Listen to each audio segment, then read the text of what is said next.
I suppose at TrustPilot, the new consumer reviews now being left on our platform every single second.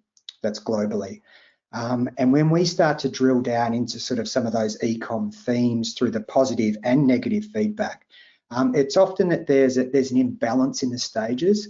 So there's a lot too focused on that front end, the first two legs, and not enough on the back end of that journey. So, I was looking at a report only last week. It was a recent report that Shopify released. So Jono, thank you very much, yourself and your team that pulled that together. But it was essentially the future of commerce, customer experience trends in 2022. And there's a lot of content in there, all very valuable, but one really compelling stat that jumped out at me and was relevant to this discussion is that companies that lead in overall customer experience outperform the laggards by nearly 80%, which is a phenomenal number, 80%. So I suppose that sort of self-reflection question is, are you a leader or follower when it comes to that overall experience? Not just one or two legs, but the overall experience. So in terms of your question, Greg, around, what are the parts that you need to focus on? I think when it comes to, meeting or exceeding customer expectations and getting that sort of 5-star review, you need to really think about it in terms of the multiple facets of that post-purchase experience, and they need to work harmoniously together. So there's lots of them, but, if you drill it down to 5, some of the things that come out are, timely responses, the consistency that consumers or customers are looking for. Don't underestimate the human element. Give them choices in terms of make sure, omni-channel support. So go to where they are, and which probably the 5th one is that just that ease of contact. So I think, outside e-com, I think we've probably seen, airlines, telcos, they've all been marked really harshly recently by customers and also the media in that they've lost some of that human touch. So I suppose that cautionary note for e-com is definitely invest in tech. Always encourage that in tech myself. Clearly you are, Greg and Jono, so we're not downplaying the importance of that, but not at the expense of entirely removing that human element as well. So I think it's how do you strike that balance?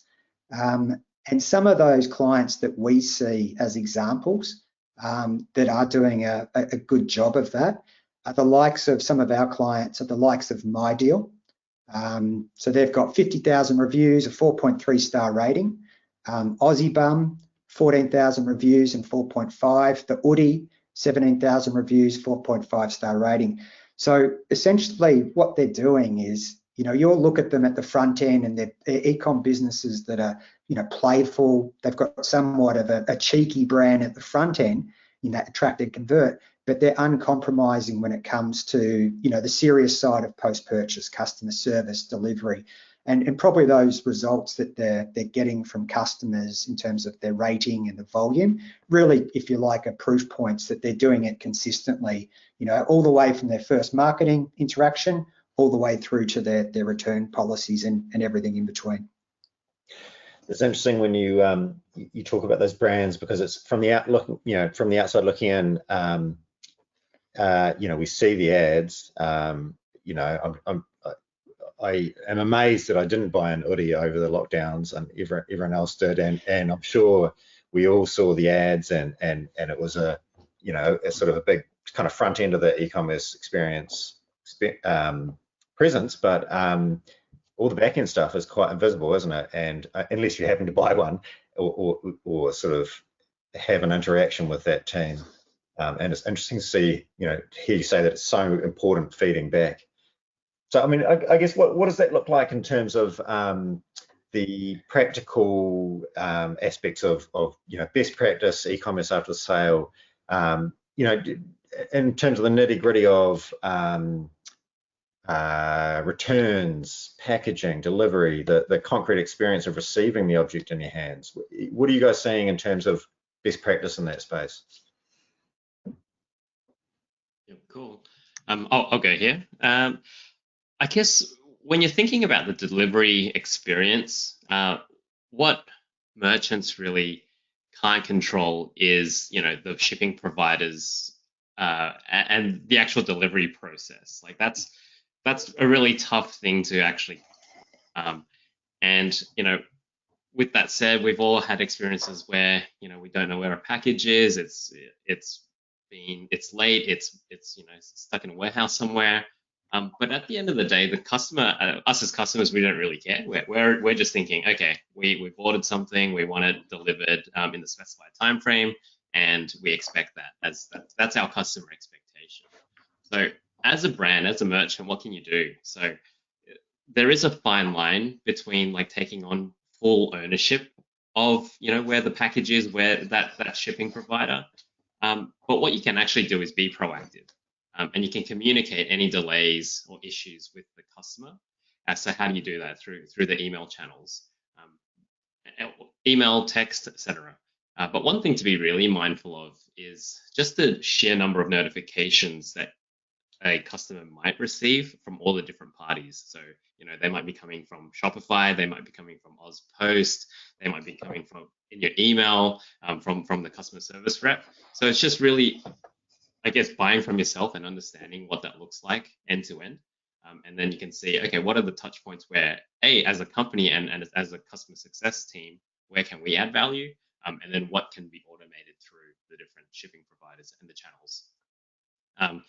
One quick plug for the shoppers out there. Shopify released an app called Shop App, which kind of aggregates all the different orders that you have that come through your email into one place, and it sends you delivery notifications and tracking notifications. So, if you're using that as an app, you can also, customer success team can actually, send a more proactive email if there are any delays, which sounds like it's coming more from a human. Nice. That's on delivery. Did you have anything to add on the delivery front? Or? No, I'll probably just back you up, because in terms of the reviews, we definitely see what you touched on there, Jono, that customers, rightly or wrongly, are quite unforgiving in terms of if it is with one of the postal services, a courier, etc. It's still part of the entire experience. And we see e-com providers, retailers, etc., struggle with that a little bit in terms of they're getting reviewed. Their star rating might go down based on something that they have limited control over. So we definitely see that coming through. And when we talk to our e-com provider or clients, and we talk to retailers, we often say, it's how you respond to those reviews without sort of absolving yourself of any responsibility and stepping back, but you can sort of set it straight as to where you start, they finish, and what you can do along the way in terms of just managing those expectations as well. And sometimes they can do that through how they respond to the reviews, which is public for other consumers to see. So there are some little sort of tips and tricks as to how you manage it. It's a situation that you prefer that you don't get into, but we're just about to embark on Christmas, and we all know that's it's the busiest time of year, and things go missing, and the postal services are all under pressure. So it's something that's very topical, at this particular time, as we're in November and December period where it kicks off more than ever.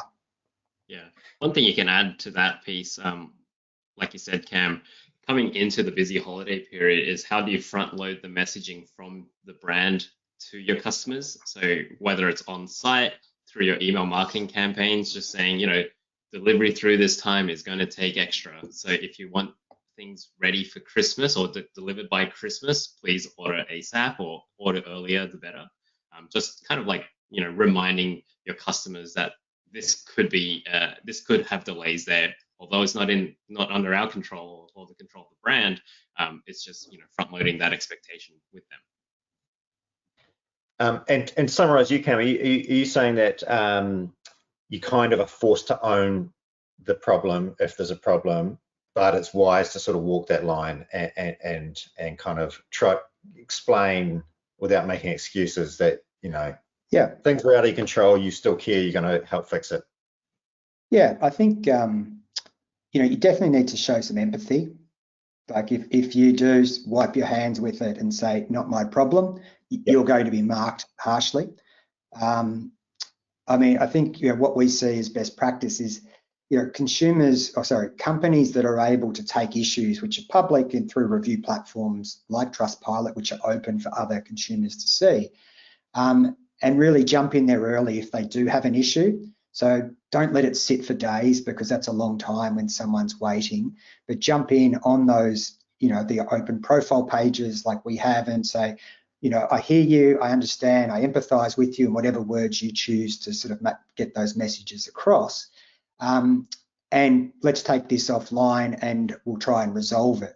Because then other consumers see that when things do go off the rails, whether it's directly your responsibility or not, or in your control, at least that there's a certain timeliness to it, that it's not going unanswered, and there's a certain empathy. And sometimes you can turn that poor experience around, even if you're just there sort of coaching and managing that person through what could be a tricky situation for someone that may not know how to use the Aussie Post app or NZ Post app properly. Some of that will go down well, because that's entirely their experience, and you could potentially turn something that's a negative into a positive by sort of following those basic steps.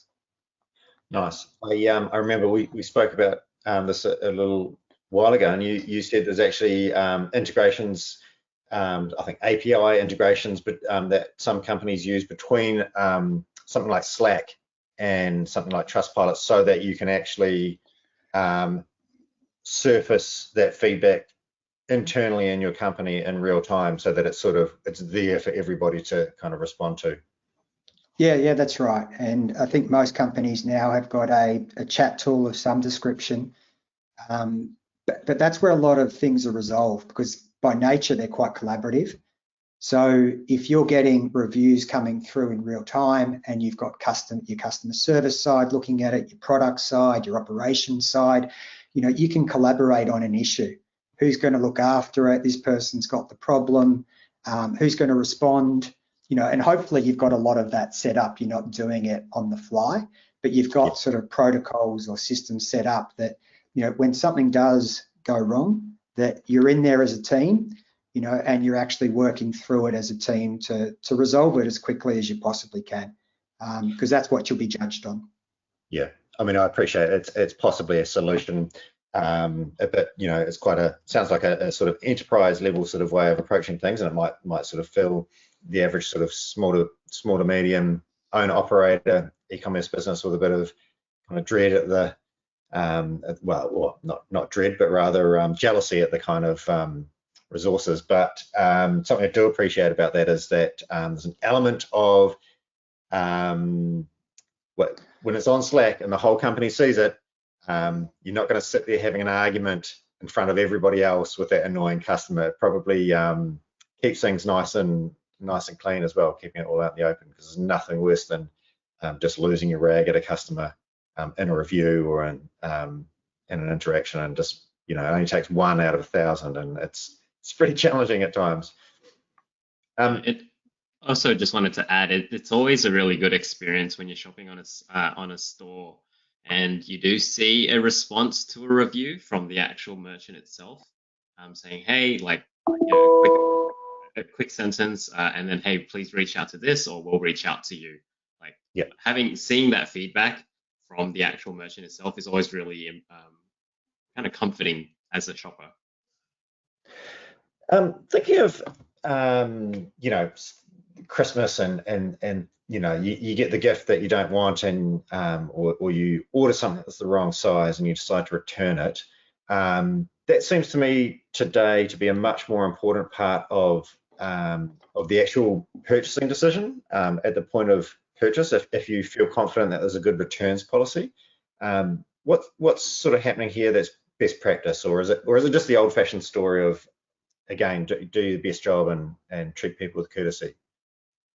That plays into it, Greg, but I definitely think having a really clear returns policy through the buying journey is really important, and having that as like a pop-up or just a link to it, it definitely does dictate if a person will buy or not from that merchant. However, when I think about returns, what I really think is key is for you, the brand, to really try to reduce the number of returns in general. And how can you do that? By offering exchanges. So they've already put in the effort. They've already purchased from you, but it might not be a good fit. It might not be what they wanted, but so they're engaged with the brand already. So how do you encourage exchanges instead? So when it does come to that customer experience, we really encourage merchants to take a look at our partner ecosystem at Shopify.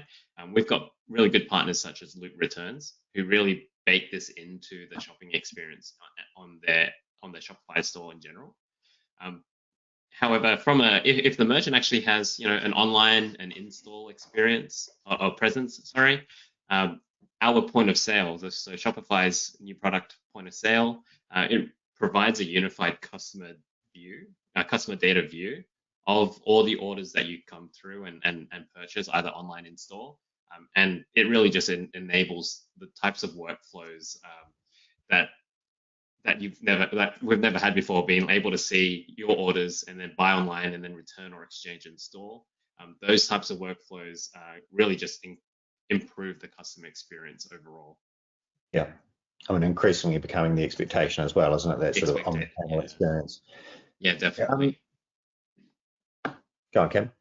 No, I was going to say, just in terms of the return side of it, I suppose it can come down to as well, what part do you want to own in that value chain? And like Jono just touched on, there are companies that specialize in returns.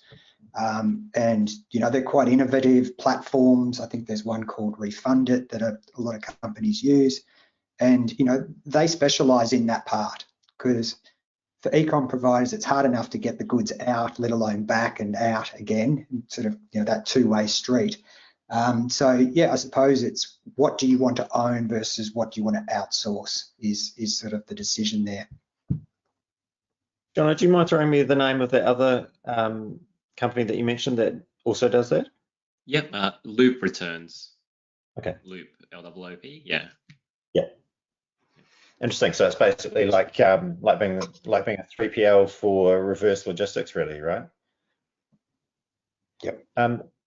And I guess just to bring it back into that kind of physical product experience, probably the last part of that is packaging. Is sustainability a major thing in packaging? How important is your branding and your packaging as part of that post-purchase experience? And are there ways to use your packaging to kind of leverage more purchases in future? Or talk to us about that.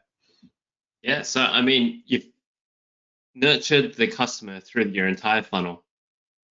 They've made a purchase, delivery's on time, everything's great, and then they open up the package. So at that point is a really great opportunity to create a unique touch point with the customer that's aligned to A, your brand values, and B, the reason why they bought from you in the first place. So that's a really, that's probably one of the most important pieces of this entire journey, is when they actually get that unboxing experience and to feel your physical products in their hands for the first time. So like you said, sustainability is huge at this point. Custom branding for your packaging also works a treat, especially if it's from environmentally friendly suppliers. And I just want to plug an awesome supplier called Hero Packaging. If you've seen some of their ads on socials, like their wrapper things can dissolve into water, which when I watched that, I was like, this is awesome. So so that's great. But really the best experience that I've seen and experienced myself has just been that little something extra that a brand sends with that package. Things like a handwritten note or a card. Or small tokens of appreciation. So like something that's inexpensive, if you're in skincare or in cosmetics, like a sample, that really helps build brand loyalty over time. And also it gives an opportunity for the brand to give the customer other products that they might buy in the future. So kind of give them a little taste. So it's really building that connection with the customer at that time. Nice. I guess we're straying into the lifetime customer value territory, right? We've won our customer, we've paid Google, we've possibly even broken even on the cost of our ads, and I've just said we've paid Google, and my Google phone has just asked what it can do for me. I'm freaking out. Increasing lifetime customer value. You know, obviously easier to sell to an existing customer, and that there's obviously word of mouth and community effects that we want to leverage as well. That are sometimes quite hard to see. But what's best here? What works here? And who wants to pick this up? Yeah, look, I can take it around, I suppose, coming at it from a slightly different angle, which is, you know, once you've got customers and you've gone through all the front end steps, it's like, how do you leverage the value of those existing customers? So obviously there's a lot to do in terms of upselling, cross-selling, etc. But you know, there's probably a broader sort of discussion about leveraging the customer data. As a lot of people sort of believe, and they say things like, you know, the companies with the most customer data often win. And I feel that's probably a little bit oversimplified, as I've seen a lot of businesses that have an awful amount of data. They have a lot of data, but they extract minimal sort of value from it because they don't either have the people, they don't have the tech, or maybe it's just they don't have the focus on that. So, you know, clearly there's lots of tools where you can segment it all, but the activity that I could probably talk about in terms of leveraging the value of the existing customers, and not necessarily selling them multiple things, but it's how do you get those customers to do the talk? So once you've invested in them and they're on board and they're advocates, how do you get them to actually do some of your selling or marketing for you, right? Because they're, you know, you've done all of that hard work and you are upselling and cross-selling and they're buying multiple things from you. Because there is that saying that, you know, your best marketers or salespeople are your existing customers. And there's a lot of research that says that actually supports that position. You know, HubSpot, for example, they'll say that 69.5% of companies admit that reviews or social proof in the form of other user-generated content and word of mouth directly sort of impacts revenue positively. So, you know, it's not so much about the cross-sell, but because you're doing that, but you know, there's other things. Shopify, for example, again, Jono, the research says that 79% of consumers trust a product review as much as a personal recommendation. So how do you package up that brand equity and positivity that you've got from your existing customers to actually start going out and endorsing you for others and helping you in the first stages of attracting and converting other businesses? So we can definitely touch on that, Greg, if you wanted to sort of delve into how do we sort of, you know, use them to in different capacities. Absolutely, yeah. I mean, yeah, fire away. Yeah. Look, it's probably more around, you know, just taking that positivity and, you know, be that through a review, or it might be, you know, social media content, etc.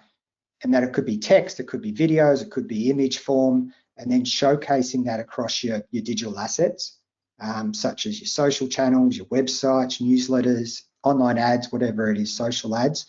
But you think about that, I mean, one, it's going to help on the front end to sell to, you know, cost per acquisition, etc., to sell to existing customers, but it's also reinforcing to your other customers that you've got in products that they may not already have.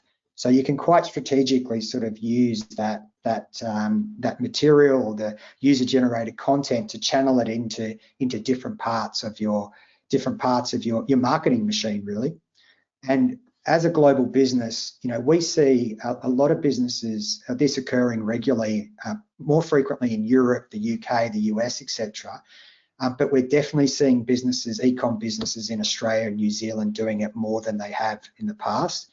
So it's essentially about, you know, customers or companies not only talking about being authentic and approachable, you know, less curated, less contrived, but actually doing it and using real consumer experiences in their marketing to either attract new customers, but, you know, as per your question about lifetime value, to try and use it to upsell and cross-sell your existing customers as well, and just give them that final piece of, you know, I suppose, positive reinforcement that that product's great, even if they're an existing customer that doesn't have that other product that you'd like them to go to. It's how do you use other customers just to help them in that buying journey in their mind. Okay. Do you mind giving me a wee bit of an example when you talk about sort of routing customers to different products? Are we talking about taking reviews of your that just speak well of your brand and using those, or is it specific reviews of specific products? And could be a mix of both. I think if it's an existing customer, it would be more so be the product review. So if they've purchased something, and you know the way you might have structured your website, you've got different product pages, etc. You know, so it's actually taking people that have used another product that they may not have obviously purchased, and there's a whole host of product reviews, and it'll talk about it's good value for money, or the garment was good quality, or the delivery was on time, and like Jono said, the packaging was excellent, and there was a nice little personal touch in it. So if they can see that for another product that they haven't necessarily purchased, you can take those product reviews and display them, quite strategically on your website, so that other consumers or other existing customers who don't have those products can actually see that not only the product that they've got, but other products that they don't have are fabulous, and for whatever range of reasons. But it can be quite dynamic in terms of how you distribute those product reviews across across your website. And when you say dynamic, do you mean automated? Yeah, it can be automated. So if you're tagging them based on either the service review is tagged based on a topic, or the product review, which clearly is pretty straightforward, absolutely you can do it in a way that it'll just dynamically go through to the right page at the right time. Right. Besides the product page, Cam, like what other pages on your e-commerce site have you seen increased conversions, or have you had success with? Yeah, I think it's definitely things like checkout. So on the checkout page, if you're using reviews there, and we just spoke before about the importance of the delivery side, and how that can be an obstacle sometimes for people not necessarily going ahead with the purchase because there's certain reluctance and skepticism about the product actually being delivered on time. So if it's not the product page, but the checkout page is the very important page, right? But if you've got reviews that are coming down the side or the bottom that are saying, I got my product on time, it was early, or it was, delivered, the delivery was great and the packaging was excellent, and all of those things you touched on, Jono. I think that's a really influential page to actually, again, have that final piece of other customers reinforcing why this business is good, not necessarily yourself saying how great your marketing is, or how great your delivery is, but I think it's that social proof thing. And as some of our businesses refer to it as the wisdom of the crowd. So the crowd are doing that for you. So that's really, I guess, the metric that you'd be moving is your cart abandonment, right? Correct. And yeah. that I mean, I'm not sure how valuable this is to an audience, presumably of e-commerce professionals. Maybe it's I don't want to teach people to suck eggs, but it just strikes me as a very, very powerful metric to move. You lift it by 5-10%, it's going to make a big difference versus making a 5-10% improvement to your acquisition ads, for example. And again, perhaps I'm being old-fashioned here, and I'm not a big online shopper, but I do in my head, and I wonder if other people are guilty of this, think of the checkout page as a utilitarian page. It's the place where you put your bank details in. I probably do want to see the right logos of the merchant or whatever, and feel that I'm not being ripped off, or if it's a place I haven't shopped before, I want to make sure it's legitimate. But I hadn't actually thought of it as a place that might have design elements and trust factors there from customers, for example, that would actually that would have a big positive benefit on a business. Yeah, and we see it all. We see it all the way from the homepage, obviously where you get most of your traffic, all the way through to the checkout page, because there are some stats around, again, reviews, but also other user-generated content. But there's some research that was released last year that was saying that there's a 20% increase in return visitors on websites that are featuring user-generated content. Right? That's a pretty big number. And there was I think it was 90% increase in time spent on the site when showcasing user-generated content of some form in different pages. So again, they're quite big numbers, but yeah, an independent study actually worked out that if it's e-com and it's all about the website in terms of that's where it all happens, that's where the magic happens. Yeah, if you're not using your customers to do your marketing or selling for you, you might be having a higher bounce rate on your homepage, or your cart abandonment might be up, etc. So they're probably just things to experiment with. Cool. Listen, I'm actually going to run the much promised poll here, and I just want to get down to the basics and find out from our audience who among you are actually actively eliciting reviews from your customers. So let's, if I can operate this properly, and launch a poll. 2 simple answers. We'll just give it a couple of minutes, and then I guess we could, depending on what people say, I'll be very interested to hear. Yeah, are we running? We've got thumbs up here, I think so. I'll be very interested to hear how people elicit reviews, and also, Cam, a little more about user-generated content. What do you mean by that, and how much freedom do users get to actually to leave content on your site?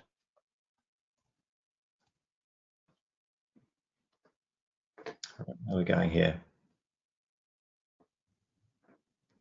All right, give you a couple more seconds. 63% of people have voted. Great. Okay, let's close that off. And can we see the results? Wow. We wait for customers to do it in their own time. 90% and 10% actively elicit. Okay. Thoughts on that, team? Cam, you're just going to be furious with it. No, not furious. I don't know if that's the word, but probably unsurprised in a way. That, if you think about, reviews, and this is the risks attached with it in terms of if you're just there's different types of reviews, and what we just saw then in the poll is a lot of the people on the webinar are actually waiting for consumers to actually find them, right, to leave a review. Yep. And you think about it in terms of your own behaviour, your own consumer behaviour, is that if you go to a restaurant, weekends coming up, we might go to a restaurant, and if you have a good or great experience, chances are that you're not going to find that particular restaurant. And I know we're deviating from ecom, but we'll bring it back to day-to-day life. Chances are you'll jump in the Uber on the way home or car and head home, and you won't leave. You'll talk to whoever's in the car, whoever was there, about what a great experience you had, but you won't actively chase them up and go to their site and leave a review. However, on the flip side, if the waiter got the order wrong, if they spilt red wine all over your white shirt, if they were rude, you'll take that extra effort to go out. So the risk that you run in those scenarios, like in ecom, is that you can get that vocal minority who are not happy versus a representative sample of how everyone feels about your business. Yeah. So, that's what we always advocate is, don't be a victim of that vocal minority chasing you. You should be asking everyone after all of the transactions that you have when they purchase at the right times through tools like Shopify and the like to leave a review, because then you'll get a sample that is far more representative. And if you get those vocal minority, that's great. You can deal with it, but it should sort of be washed out with the 4-point-something star ratings that you deliver consistently. So there are certainly risks attached with that approach.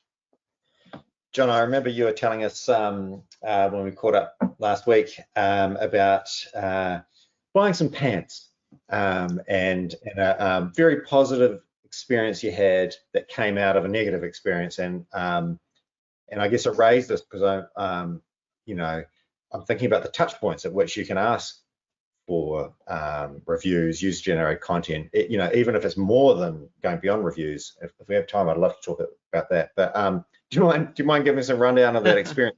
And did you leave them a review, or did you just turn into their favorite? You know, just an advocate everywhere? So the brand is As You Were. They're a New Zealand-based fashion brand, and I actually did not leave a review. But what I did, and when I did buy a pair of pants that was shipped over, it was the incorrect run, so it was not the right size for me, basically. And what I did was just email their customer support, and you know, I think it was through their online chat, and then left an email through that. And then by doing that, they responded to me, and then actually checked the actual item that they packed and shipped to me, and it was actually from the last season's run, so the sizing was a little bit different. But what they did was actually was awesome. So their team, you know, sent me the new pair of pants, but I had them hemmed up, and they did the hemming in their store for free on behalf of, like, just for free. I didn't even ask for any of this sort of stuff, and that was like a really great touch point there. When I was actually in Auckland last week, then I actually went to their physical location, and I, you know, caught up with the founder of the business, and you know, had a chat with him about this experience, which was awesome. So, you know, being on the front line and talking to your customers and getting their feedback and their experiences with, you know, the online offline experience is amazing. So, you know, that was a great experience that I've encountered with an awesome brand, and it just builds loyalty with the brand now. So yeah, that was that experience. And did they reach out to you afterwards to say, oh, you know, oh yeah, I'm having to, you know, yeah. So yeah, that piece too. So their head of marketing actually reached out to me to, you know, have a call to receive a voucher, like store credit in their store, to just discuss about, you know, their products, the experience I've had, you know, things I can improve. They have a subscription service as well, so, you know, different tiers of that, like discussing those types of things with me was a really good experience, and just kind of, you know, as I mentioned, just builds more loyalty with the brand, like that they're listening to what feedback I have as a customer, and then also, you know, making changes to the way their business runs or to the products that they build, design and release, as just like an overall good experience with the brand. But to answer your question, I didn't actually leave a review for them yet, but now I think I will have to. they got a shout out in the webinar. That's enough. But yeah, interesting, and you know, interesting that they're turning that problem into a solution. What are the other ways? What are the other touch points? How do you automate it? I am in particular thinking about our sort of owner operators, who no doubt will be on the webinar. So Shopify actually have a product that's inbuilt to the system. It's called Shopify Email. So you can schedule and automate emails that get sent out to your customers depending on the rules that you set. So that's an easy way to automate it for every order. You know, after a week of delivery, right, you know, or after a couple of days of delivery, when the order is shipped, to send out that email to ask them to leave a review, and then hopefully you've got TrustPilot installed on your site, so you can, you know, use that as well. Yeah, and I think you're right there. The key is the automation, because you want it to be set and forget. So you know, Jono's right in that you mentioned, Jono, about at a certain time. So you can set it up to be delivered. You could ask someone, for example, you know, they might make the purchase online in the checkout, and then you could, you know, ask them for a service review. How was that digital experience in the e-com world? what was it like, and you can ask them for a service review then. But you can set it up in a way that, let's just say it's 5 days later, that the product is going to arrive on the doorstep. You might say the product arrives 5 days later, typically based on usual logistic times. And then we'll give them 2 days with that product, depending on what it is, to use, touch, feel, wear, whatever it might be. And then we'll ask for a product review at that stage. So yeah, you can set it up through the systems, through TrustPilot, integrating with Shopify and the like. So it essentially is just triggered, based on the times that you sort of bake into your usual sort of delivery schedules. And I imagine the how is as important as what. It's sort of one thing to get an annoying mass email that says leave us a review, and it's something else to have a personalized message saying, oh, hey, look, thanks for shopping with us. This is just me checking in to see if everything's turned out right. Hit a reply if it hasn't turned up, if it doesn't fit right, or whatever it might be, and would love to get your review, etc., etc., etc. Yeah, I think just steering people away from that leave a review annoyance. I'm sure Uber is effective. It's interesting you're talking about Uber. Basically, you can't use Uber until you leave a star rating for the last ride that you had. That's automation at the next level. But yeah, I think there's a balance to be had, right? Making it personal. Yeah, absolutely. And it's, you've got most businesses have that certain tone of voice that they're comfortable with, the language that they use, their usual call to actions, their branding. So yeah, just make sure that it feels like it's on brand, and all of those things that you mentioned, it feels, genuine. You've got to select the right channels as well. We spoke briefly about channels before, whether it's email or SMS, whether it's on the site as well. You might even put it on the site once as a pop-up. There's different ways that you have to sort of think about, how do I maximize the response rate? Because again, if you're going to do it, you want that representative sample rather than a smaller number. And there's certainly ways that we touched on a couple of them. Even basic things. I'm sure lots of businesses are sending out lots of emails and various descriptions and offers, but it's no different with leaving a review. You've got to get the subject line right for better open rates. It's as simple as that. That's the first thing. So you've got to play around, A/B test a few things, and then usually that the water levels settle, and you'll work it out from there. Yeah.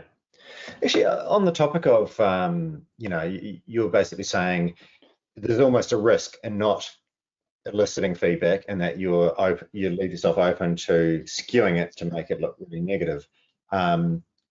But there's nothing worse or cheesier or more off-putting than wall-to-wall perfect reviews. When it looks fake. I mean, how fake is too fake? And obviously, we might want to not include only the 1-star reviews on our website, or can these things be automated? What's best practice? And what's considered authentic? Is it important to be authentic and have those bad reviews on your site as well as the good ones? Yeah, absolutely. I think the best way to answer this one is with a stat. And this is some e-com research that came out across Australia and New Zealand, I think it was last year. But to answer that question, 72% of consumers across Australia and New Zealand that were interviewed prefer to see a realistic mix of both positive and negative. Yeah. And I think that, you can attribute that to, if something looks too perfect, too curated, and consumers are sort of naturally a bit skeptical now. Like if you think about trust eroding and the like, and there's various things that they've experienced, which means that their trust levels have dropped a little bit across institutions, government, whatever it might be, the media. So if the guard is up, if something looks too beautiful and too perfect, then they will view it that way, that it has been manufactured. So yeah, 72% would prefer to see that mix. So I think shoppers now are better researched than they've ever been. And as consumers, they're writing more reviews, they're seeing them all, so that they know that we live in this imperfect world, and therefore if it is too perfect. But going back to what we spoke about, what they're really looking for is they'll actually judge you more so not on that perfection of the provider, but the real test that they're applying is how do you respond when something doesn't work out perfectly. And that's sort of what we touched on before about that empathy, the speed, and they show that, even in Jono's case study before, if something didn't work out perfectly, there was a solution and it was personal and everything was sort of went smoothly. They'll judge you ultimately on that. Yeah, and what you mentioned, Cam, just ties back into the user-generated content as part of your marketing mix, right? We're not here to show a highly curated, perfect view of the brand.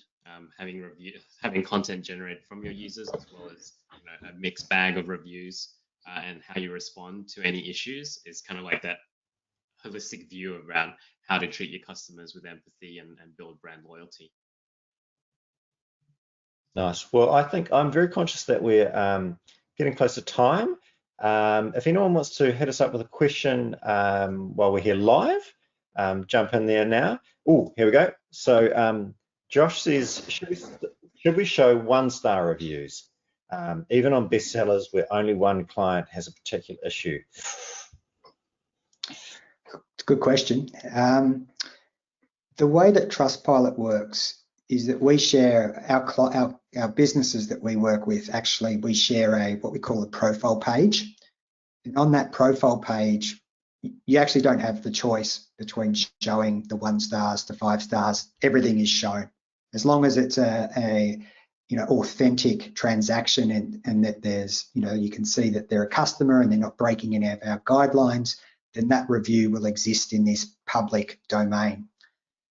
However, you do have the choice as to what you show on your own assets, right? So your own assets being your website, your social media channels, etc. Most of our clients will show 4 and 5 stars on their assets. Some will even get into 3 for the reasons that we touched on. Very few show 1. Is probably the reality. So it will appear in the public domain because it was a legitimate interaction. It will be on the TrustPilot profile page, which is your profile page or the e-com provider's profile page, but it will be there and live. And in those scenarios, again, without repeating myself too much, it's about how you respond to that one star with all of those, empathy, speed, etc. And that should stand you in good stead. Nice. So on your own channels, you're curating an experience, not the Wild West. Yeah, absolutely. You've got the discretion to show they're your channels, so you can show what you like on those. Great. Now I've got another couple of questions. Actually, one is not a question, but from our last webinar, we had Hawk from Starship, and an excellent fulfillment app says Starship handles returns well. Also, just saying, not question, but a nice point there, Hawk. And Monica says, would you recommend product reviews or general website reviews, or do you ask questions that cover both? This is something I wanted to ask about. The language you're using about reviews is you obviously think about them in quite a nuanced way. There's different kinds of reviews that you're seeking and using in different ways. Do you mind if we're answering Monica's question here?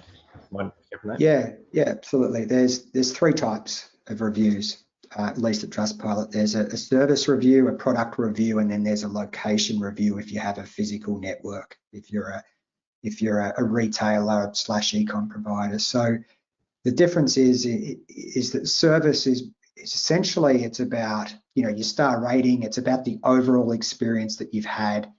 In an e-com world, it's probably more about when you're going through that purchasing cycle, that journey, to make the decision, the information that you're sent, when you jump onto the Shopify app, onto the page, how that journey flows, how easy it is to check out, put in your credit card details. That's the service around the purchase, So that's how they view you as a brand. But then there's the physical product that comes later. And then you're asking for a product review, which is more, clearly as the name suggests, it's about like the individual attributes of that particular item that you've shipped. Is, you know, the quality, the packaging, the delivery, the price, all of those components make up a product review. And you can ask them to rate, you know, the different attributes, because you might say that the quality of the item was great, but the packaging wasn't. And you can actually rate them based on those different attributes. And then the location part, again, is only for those that have an online and offline sort of presence. And that's quite useful, because then you've got the ability to, you know, different stores might have different service levels, and consumers want to see that as well. I always quite like that, because it creates a little bit of internal healthy competition between, you know, store number 1 to 10, which ones are doing well, and, you know, it's quite a good way to sort of drive, you know, great customer experience at the store level as well. Jono, Shopify is actually quite interested in that, aren't you? You wouldn't really be considered a online only product now, I guess. You were definitely interested in that bricks and mortar space as well. Is that fair to say? Yeah, definitely. We are increasing the sales channels, and we believe that the physical world is back Cool. in post-COVID time, and being able to have that experience across both your online and offline store is great, and across different locations. You know, how can we build reviews and loyalty into that piece in person as well? So that's something to think about when you're thinking about what that experience is for your customer in store. How do you gather that type of data in person while they're there? And there are apps that, you know, are compatible with our point of sale piece, so you can build on top of our point of sale, and that's what some of our partners have already done. And I guess, you know, as we all know, people are expensive, and if you're committed to having some people at a front desk, and you know, you may as well be leveraging. It's a lot easier to have a human experience with a real person. So I guess, you know, great to leverage feedback at that point. And just sort of returning to Monica's point again. So on those 3 types of reviews, if I was setting up a new e-commerce store, I would probably want to have this. The first step would be the service review, just because I imagine I'll be putting the responses on my homepage. So that, and then I would probably, as that, you know, if I felt that I'd done that, I might start thinking, well, I'm going to do some landing pages for my product categories or individual products, and that's the point where I'll be like, okay, now I need this product reviewed. I need this landing page to have that product experience on it. So that might be my second one. Yeah, absolutely. And we're not really touching on those, you know, attracting and converting part, but there's a lot of, you know, you mentioned before Google, you said Google and your phone sort of sparked up, but there are lots of benefits around, you know, SEO benefits by doing both as well. Because all of that content that you're getting both at the product level and the service level, you know, clearly they're writing about your brand, and they're writing about, you know, how great your brand is, etc. And all of that content, that text-based content, is actually good content to feed into, you know, helping you rank higher in your web page. So it's purely not just about sort of showcasing it. There's a lot of the mechanics behind that content can be, you know, or is used to actually, you know, get you higher up on the Google search, which again is probably not the topic for this particular, because we're talking post-purchase, but certainly around that sort of attracting and converting piece and being seen and visible. There's a lot of benefits that Google sort of pick up and give you an SEO sort of leg up, so to speak.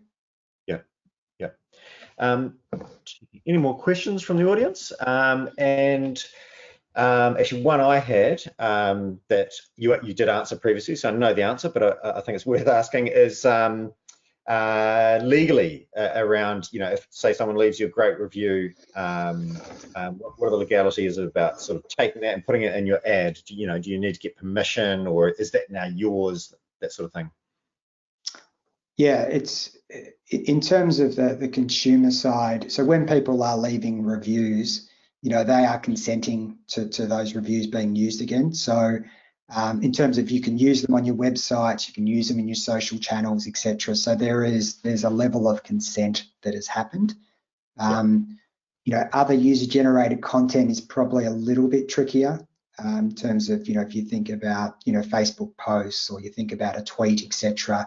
So there's various sides, but certainly from a TrustPilot review perspective, what has been written, ultimately the consumer owns that review in some sense, but they've also consented for businesses to use that as content as well. Sure. And I guess no problem without an opportunity, right? Like if you feel that it would be best for your brand to reach out and ask permission, even if legally you might have it, then that's probably a charming moment, opportunity to delight and charm your customer rather than just be mechanical about it. Hey, listen, I think we've gone a little bit over time. So thank you to the audience in particular for coming. I hope you found this useful. If you do have any other questions, please feel free to email them through. To the 90% of you who are not actively eliciting feedback from your customers, hope you're feeling inspired to go do that now, whether before or after Christmas. We'll leave it up to you. And Jono and Cam, thanks so much. Really appreciate it. It's been fantastically interesting, and I really appreciate the expertise that you bring to this conversation. Pleasure, Greg. Thanks for the invitation. Thank you, Greg. It's been a pleasure. Great. Thanks all. Cheers and bye-bye.